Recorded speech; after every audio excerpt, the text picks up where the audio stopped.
जो क्लास है उसमें आप सबका हार्दिक अभिनंदन करते हैं, स्वागत करते हैं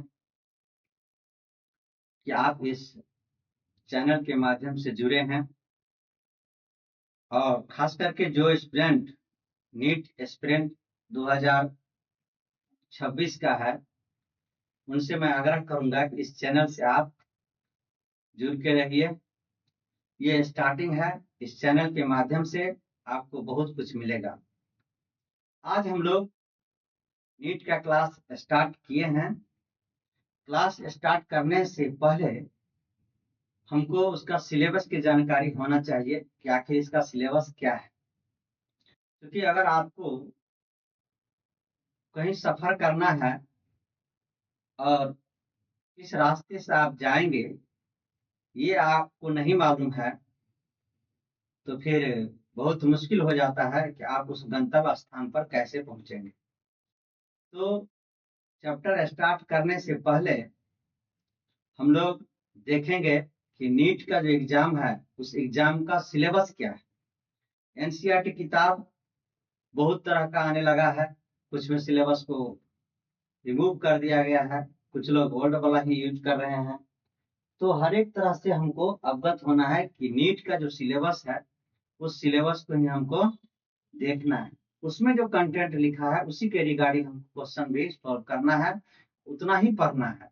बहुत ज्यादा आपको पढ़ने की आवश्यकता नहीं है। 99% क्वेश्चन जो है सो आपको एनसीईआरटी किताब से ही मिलेगा। प्लस नेशनल टेस्टिंग एजेंसी ने जो सिलेबस जारी किया है उसी सिलेबस से क्वेश्चन पूछा जाता है, इस चीज को आपको ध्यान रखना है। तो सबसे पहले हम केमिस्ट्री का सिलेबस को जिक्र करेंगे। ये जो रसायन विज्ञान है, रसायन विज्ञान में कौन कौन सा चैप्टर आपको पढ़ना है। फिजिकल केमिस्ट्री है तो फिजिकल केमिस्ट्री में आपको यूनिट 1 में some basic concept of chemistry पढ़ना है। इस some basic concept of chemistry में मैटर एंड इट्स नेचर, पदार्थ है तो पदार्थ का कितना जो है सो अवस्था होता है, मैटर, सॉलिड, लिक्विड और गैस। डाल्टन का एटॉमिक थ्योरी, डाल्टन साहब ने क्या कहा था, atom can not be divided. Atomic theory Dalton साहब का हम लोग पढ़ेंगे। कंसेप्ट ऑफ एटम, एटम क्या है, मॉलिक्यूल क्या है, एलिमेंट है ना। आपको बताए थे कि जब atom having central nucleus and surrounded by negative charge electron. तो कंसेप्ट ऑफ एटम क्या है और मॉलिक्यूल, जब दो या दो से अधिक एटम कंबाइन करते हैं तो जैसे H और H एटम है तो H2 जो है सो मॉलिक्यूल का निर्माण करेगा। तो मॉलिक्यूल एलिमेंट है ना, जितना भी एलिमेंट है 108 तक हम लोग लेते हैं, इस एलिमेंट को हमको पढ़ना है। एलिमेंट क्या है इसके बारे में आपको जानकारी होना चाहिए। And compound, element and compound, element जब दो या दो से अधिक एलिमेंट मिलता है तो कंपाउंड का निर्माण करता है। या हाइड्रोजन का 2 एलिमेंट, सल्फर का 1 एलिमेंट, ऑक्सीजन का 4 एलिमेंट, ये कंपाउंड बना दिया H2SO4 सल्फ्यूरिक एसिड। इसके बाद लॉ ऑफ केमिकल कॉम्बिनेशन है ना, conservation of mass, law of multiple proportion, law of definite proportion, ये सब इसमें पढ़ना है। इसके बाद atomic and molecular mass, atomic mass क्या होता है, जब एटम का मास निकालते हैं तो एटॉमिक मास, मॉलिक्यूलर मास क्या होता है, ये 11th क्लास में पढ़ना है। मोल कंसेप्ट, वहां पर ग्राम एटम क्या है, ग्राम मॉलिक्यूल क्या है, इसके बारे में आपको पढ़ना है। ग्राम आयन क्या होता है। तो एटॉमिक मास और मॉलिक्यूलर मास, एटम का मास निकालेंगे तो एटॉमिक मास, मॉलिक्यूल का मास निकालेंगे तो मॉलिक्यूलर मास। एनसीईआरटी में एएमयू का जिक्र किया गया है, एटॉमिक मास यूनिट, तो उसको हमको पढ़ना है। इसके बाद मोल कंसेप्ट पढ़ना है। मोल कंसेप्ट में mole in terms of number, mole in terms of formula mass और mole in terms of ions है ना, कितना पढ़ना है। वॉल्यूम के आधार पर मोल कितना है ये सब निकालना है। मॉलिक्यूलर मास के आधार पर मोल कितना निकलेगा। और नंबर ऑफ एलिमेंट, नंबर संख्या के आधार पर मोल कैसे निकलता है। मोलर मास है ना, मोल निकालेंगे तो मोलर मास भी निकालेंगे। परसेंटेज कंपोजिशन, कोई भी कंपाउंड दिया हुआ है तो कितना, ये जो कंपाउंड बना हुआ है हाइड्रोजन का कितना परसेंटेज होगा, सल्फर का कितना होगा, ऑक्सीजन का कितना होगा, ये सब हमको परसेंटेज कंपोजिशन में पढ़ना पड़ेगा। एनसीईआरटी का जो सिलेबस है ना, उसी को एनसीईआरटी का जो बुक है उसी से हमको पढ़ना है। इंपेरिकल फार्मूला और मॉलिक्यूलर फार्मूला क्या होता है, इंपेरिकल फार्मूला और मॉलिक्यूलर फार्मूला के आधार पर न्यूमेरिकल क्या बनेगा, इस चीज को आपको पढ़ना है। केमिकल इक्वेशन, कोई भी केमिकल इक्वेशन को कैसे हम लोग बैलेंस करते हैं, है ना, स्टोमेट्रिक, कैसे हम उसका कॉम्बिनेशन से law of conservation of mass के आधार पर स्टोमेट्रिक कैलकुलेशन करते हैं, वॉल्यूम के आधार पर करते हैं, इस चीज को आपको यहाँ पर पढ़ना है। स्ट्रक्चर ऑफ एटम, दूसरा यूनिट है structure of atom. Nature of electromagnetic radiation, electromagnetic wave क्या होता है, इलेक्ट्रोमैग्नेटिक वेव के बारे में, प्रोपगेशन के बारे में पढ़ना है।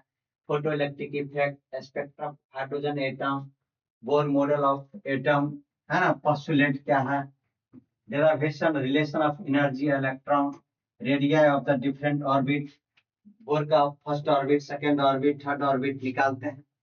Rn बराबर n square a by z होता है फार्मूला, उस पर लिमिटेशन एंड बोर का डिमेरिट क्या है, बोर ऑर्बिट का ड्यूअल नेचर क्या होता है, पार्टिकल नेचर और वेव नेचर, डी ब्रोगली का relationship, Heisenberg uncertainty principle, elementary idea of quantum mechanics, quantum mechanics के बारे में पढ़ना है। फिजिक्स में भी पढ़ना है क्वांटम, और quantum mechanics, quantum mechanical model of atom, quantum number भी इसी जगह पढ़ना है। क्वांटम नंबर यहाँ होना चाहिए। Orbit of one electron wave function, एक इलेक्ट्रॉन बने, बोर मॉडल जो है एक एलिमेंट के लिए एक इलेक्ट्रॉन वाले पर ये लगता है, जैसे हाइड्रोजन है, हीलियम प्लस है, लिथियम प्लस प्लस है, उस पर बोर मॉडल लगेगा, इस चीज को आपको पढ़ना है। Variation of psi and psi square with r of first s second s orbit of various. यहाँ पर देखिए क्वांटम नंबर पढ़ना है, प्रिंसिपल क्वांटम नंबर क्या होता है, एजीमुथल क्वांटम नंबर क्या होता है, मैग्नेटिक क्वांटम नंबर क्या होता है, स्पाइन क्वांटम नंबर क्या होता है। इसके बाद significance of shape of S P D orbital, S का क्या होगा स्फेरिकल, डी का डम्बेल, है ना, इसका डबल डम्बेल होगा, डी का, पी का होगा डम्बेल। इलेक्ट्रॉन का स्पाइन, स्पाइन क्वांटम नंबर में पढ़ेंगे। Rule of filling of electron, of principle, Pauli exclusion principle, Hund's rule, electronic configuration of element, extra stability, half fill and full orbital, इस सब के बारे में पढ़ना है। इसी से आपको यहाँ से क्वेश्चन बनेगा। इसके बाद यहाँ देखिए केमिकल बॉन्डिंग के बारे में यहाँ पर पढ़ना है। केमिकल बॉन्डिंग, कोसले लेविस का अप्रोच क्या होता है केमिकल बॉन्डिंग में।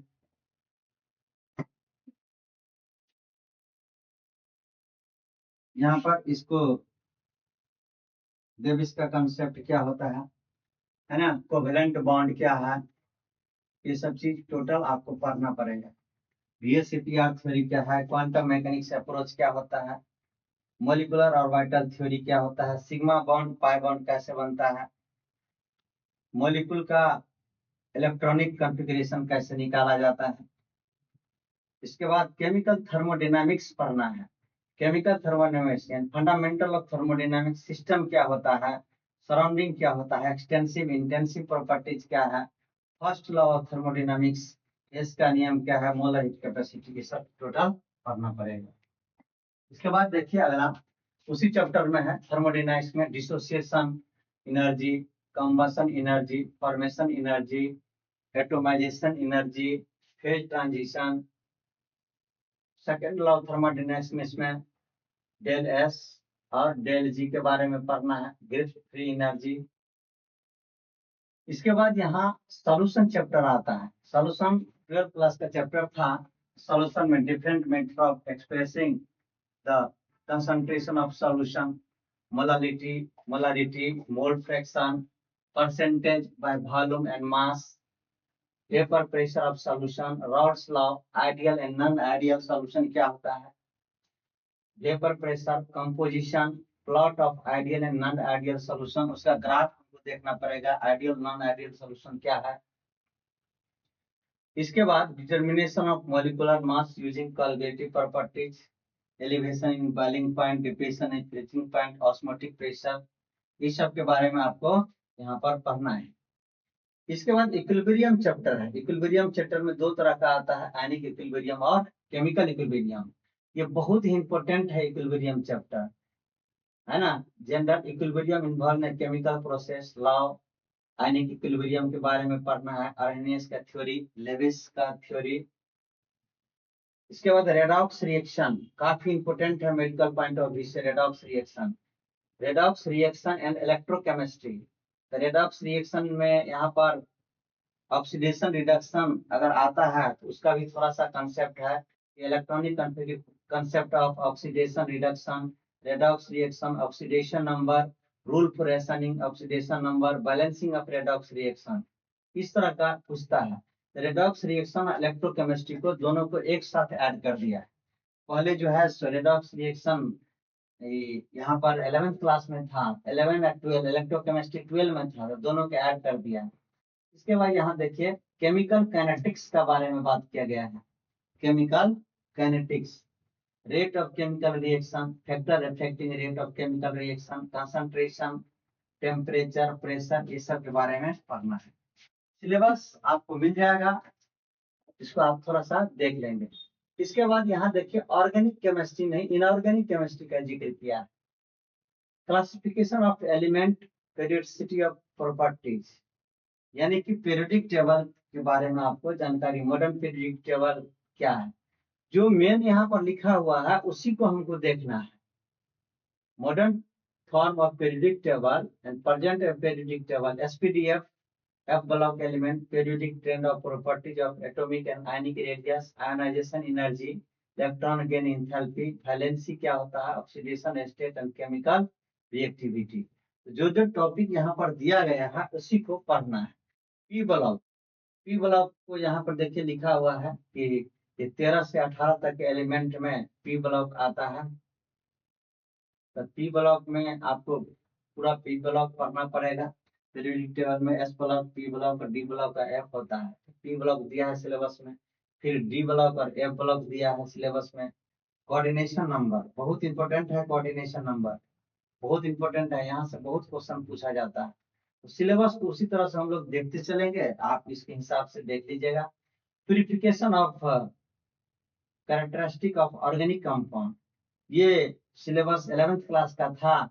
Crystallisation, sublimation, distillation, different extraction and chromatography principle, detection of nitrogen, sulphur, phosphorus, ये क्वालिटेटिव एनालिसिस करके इसको देखते हैं। इसके बाद देखिए क्वांटिटेटिव एनालिसिस कहीं आया है, फिर कार्बन का एस्टिमेशन कैसे करेंगे, हाइड्रोजन का कैसे करेंगे, नाइट्रोजन का एस्टिमेशन कैसे करेंगे। थोड़ा सा स्क्रीन को बड़ा करते हैं, थोड़ा आपको ज्यादा दिखाई दे।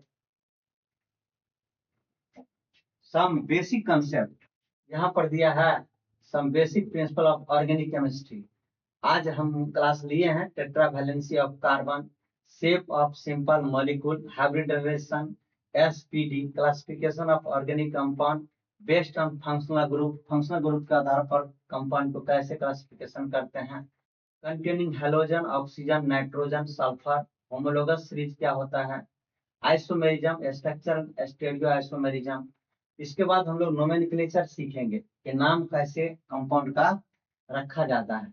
Covalent bond fission, homolytic fission होगा, हेट्रोलाइटिक फ्यूजन होगा, free radical, carbocation, carbanion stability, electronic displacement of covalent bond, inductive effect, electromeric effect, resonance, hyperconjugation, common types of organic reaction, substitution reaction, addition reaction, elimination reaction, rearrangement reaction. इसके बाद hydrocarbon unit number 15 में पढ़ना है। Hydrocarbon में आपको alkene, alkene, alkyne, benzene इत्यादि के बारे में हम लोग देखेंगे। इसका नाम कैसे लिखा जाता है सबका, तो नोमेनक्लेचर हम लोग एक जगह देख लेंगे total. Organic compound containing halogen, इसके बाद हेलोजन जो है ये फ्लोरीन, क्लोरीन, ब्रोमीन, आयोडीन, वो कार्बन के साथ एक्स बॉन्ड बना हुआ रहता है। Mechanism, substitution, environmental effect of chloroform, हाइड्रोफॉर्म, DDT, इस सब के बारे में जानना है। यानी कि जो चीज यहाँ पर लिखा हुआ है डीप में, उसी को ज्यादा फोकस करना है, यहीं से क्वेश्चन आता है। सिलेबस में बहुत एनसीईआरटी में ऑर्गेनिक कंपाउंड कंटेनिंग हैलोजन बहुत बड़ा है, लेकिन यहाँ पर आप इसको सीमित मात्रा में देख सकते हैं क्या क्या चीज लिखा हुआ है। जो चीज सिलेबस में लिखा हुआ है वो ज्यादा क्वेश्चन वहां से पूछा जाता है। General method of preparation, properties of reaction, organic compound containing oxygen. इसके बाद अल्कोहल है, फिनॉल है, इथर है, अल्डिहाइड, कीटोन है, carboxylic acid, acidic strength, factor affecting it, organic compound containing nitrogen, amine nomenclature हम लोग करेंगे, बहुत इंपॉर्टेंट है एमीन का नोमेनक्लेचर, इसीलिए यहाँ देखिए लिखा हुआ है। बायोमोलिकुल्स, ये बायोमोलिकुल्स के बारे में पढ़ना है। प्रोटीन क्या है, कार्बोहाइड्रेट क्या है, विटामिन क्या है ना, न्यूक्लिक एसिड, इस सब के बारे में पढ़ना है। हार्मोन्स का जनरल इंट्रोडक्शन देना है। Principle and related to the practical of chemistry, practical chemistry में ये पढ़ना है, ये चीज आपको देखेंगे। तो आज का ये सिलेबस यहाँ देखिए लास्ट कर रहा है इसका सिलेबस केमिस्ट्री का। Enthalpy of CuSO4, enthalpy of neutralization, total syllabus को आपको अगर पढ़ते हैं और 3-4 बार इसका रिवीजन करते हैं, ढंग से क्वेश्चन अगर बनाते हैं, नीट में आप अच्छा स्कोर करेंगे। तो कंटिन्यू क्लास में आप बने रहिए, सिलेबस को देख करके हम ही पढ़ाएंगे आपको टोटल चीज। सबसे पहले हम लोग केमिस्ट्री को ही देखेंगे कि कैसे इसका सिलेबस पढ़ाया जाता है। ये सब चीज आप पूरा देखिएगा अच्छा से, और एक एक चीज को देखना पड़ेगा, तब जाके आपका क्वेश्चन सॉल्व होगा। तो सबसे पहले हम जो टॉपिक लिए हैं वो ऑर्गेनिक लिए हैं, और ऑर्गेनिक में सिलेबस को देख करके आपको हम पढ़ा रहे हैं। आज पहला लेक्चर हुआ है रिकॉर्ड, फिर नेक्स्ट लेक्चर होगा। उससे पहले एक चीज हम आपको कहना चाहते हैं, उसको आप देख लीजिएगा। देखिए, NTA नेशनल टेस्टिंग एजेंसी, राष्ट्रीय परीक्षा एजेंसी जो है, ये नीट एग्जाम को कंडक्ट करता है। सिलेबस सबका दिया हुआ है यहाँ पर। National testing agency has conducting the NEET since 2019 से with the approval of Ministry of Health and Family Welfare and Ministry of Education in the pursuance of direction of Honorable Supreme Court of India। यानी कि supreme court of India ने NTA को NEET exam conduct करने का आदेश दिया है ना। और ये हेल्थ डिपार्टमेंट जो है, ministry of health and family welfare, उन्होंने भी इसको करने का। The National Testing Agency bring a attention of stakeholders, especially aspirant of candidate, that syllabus of national eligibility cum entrance test (NEET) 2025 has been finalized by the under the Graduate Medical Education Board, National Medical Commission (NMC). ये act बनाया और 2025 का जो syllabus है उसको उन्होंने यहाँ पर दिया हुआ है।